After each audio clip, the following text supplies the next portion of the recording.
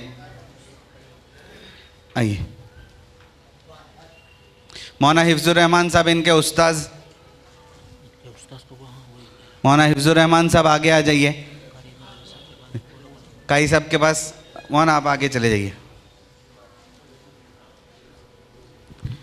आइए, थोड़ी थोड़ी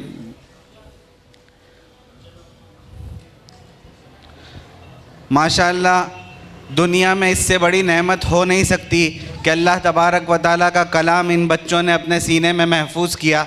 अल्लाह तबारक व तआला इनको, इनके असातिज़ा को, इनके वालिदैन को दुनिया और आखिरत में बेहतरीन बदला अता फरमाए।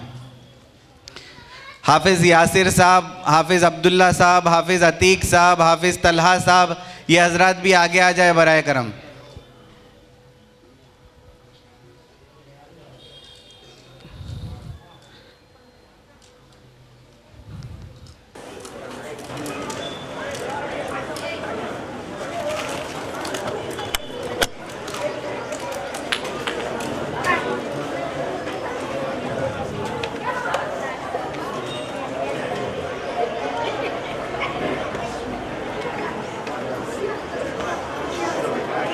अल्लाह तबारक व तआला इनको, इनके असातिज़ा को, इनके वालिदैन को खूब कबूल फरमाए। दीनियात का पूरा स्टाफ,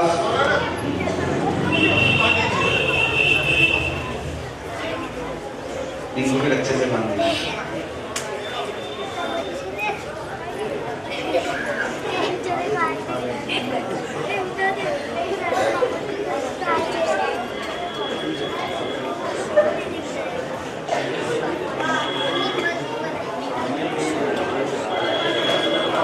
मुजीब साहब आप भी आ जाइए, मौलाना मुजीब साहब।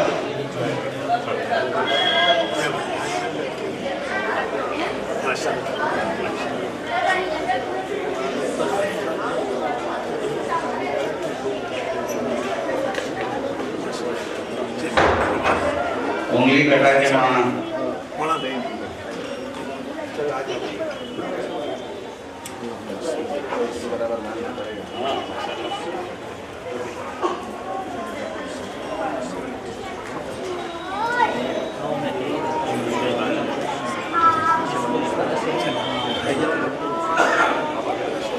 माशाअल्लाह।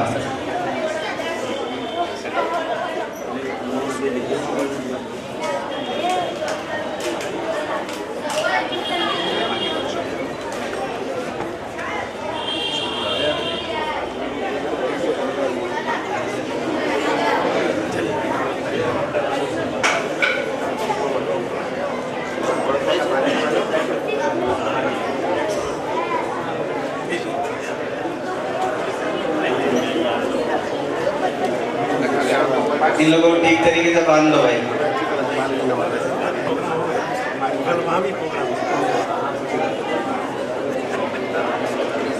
अब मैं उस्ताद मोहतरम कारी अहमद अली साहब के हाथों से इन बच्चों को सर्टिफिकेट्स और तमाम हाफिज बच्चों को इनाम और दिए जा रहे हैं। में हाफिज होने वाला बच्चा है, ये हमारा मौलाना इफ्तुर रहमान साहब का बच्चा अफवान। अल्लाह तबारक व तआला मुजम्मिल बाबी, बेरिम अम्मार अमीन भाई, बेरिम मोहम्मद,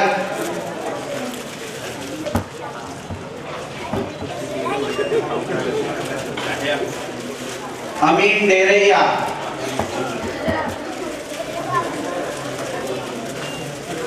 अलबख्श,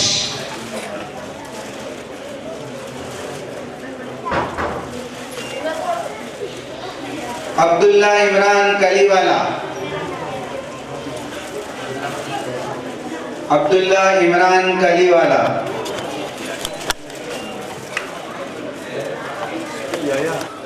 काथीवाला मोहम्मद जैद इब्ने आरिफ,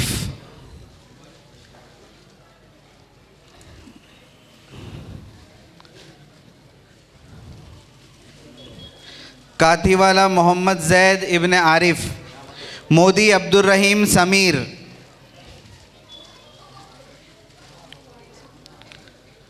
पालेजा कासिम अब्दुल वाहिद, साकरवाला अब्दुल समद सिराज। माशाल्लाह ये 10th में भी पढ़ते हैं और हिफ्ज़ भी मुकम्मल किया। मेरा बेटा मोहम्मद ये भी 5th में 6th में है, इन्होंने भी हिफ्ज़ मुकम्मल किया, यानी स्कूल के साथ ये बच्चे हाफिज़ बन रहे हैं माशाल्लाह। याहिया यासिर रेशम वाला,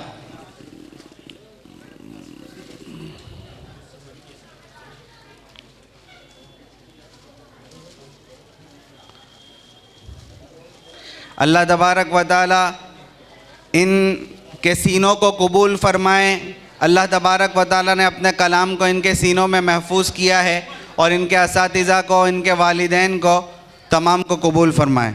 अब कारी अहमद अली साहब के बयान से पहले आखिर में हम तकमील नाज़रे कुरान वालों को जल्दी जल्दी बुलाते हैं ताकि वो भी तकमील कुरान कर लें। जिन्होंने इस साल नाज़रे कुरान ख़त्म किया वो बच्चे जल्दी जल्दी आया है।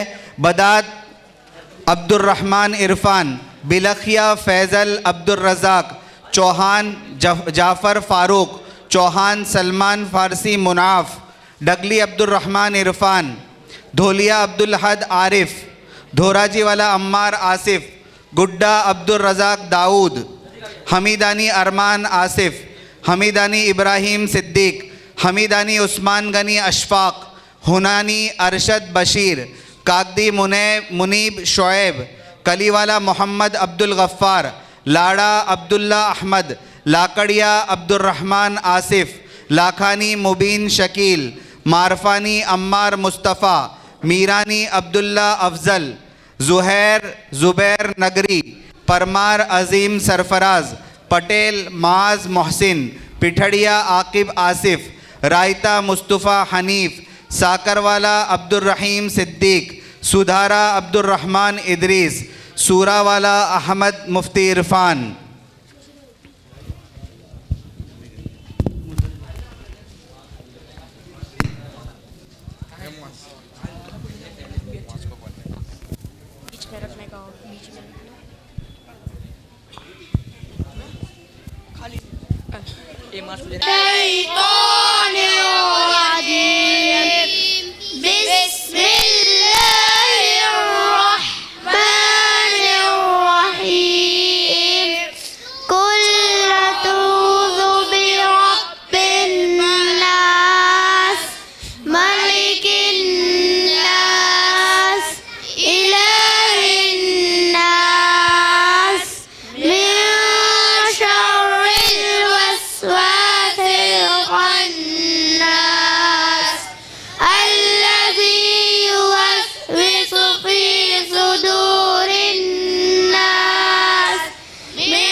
माशाल्लाह इन बच्चों को दीनियात मदरसा जो इब्राहिम सार्वजनिक ट्रस्ट की मातहती में चलता है, तमाम बच्चों को इनामात दिए जा रहे हैं। हज़रत उस्ताद कारी अहमद अली साहब दामत बरकातुहुम के हाथों से जिन बच्चों ने नाजरा ख़त्म किया, सबको इनामात से नवाजा जा रहा है।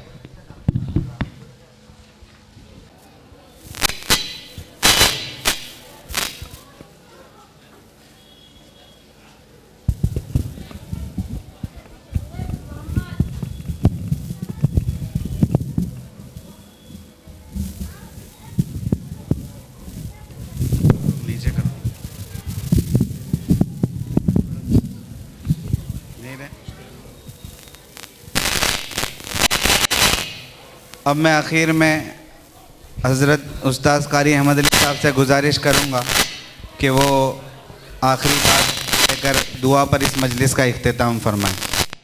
आऊँगा, अब तक नहीं आई।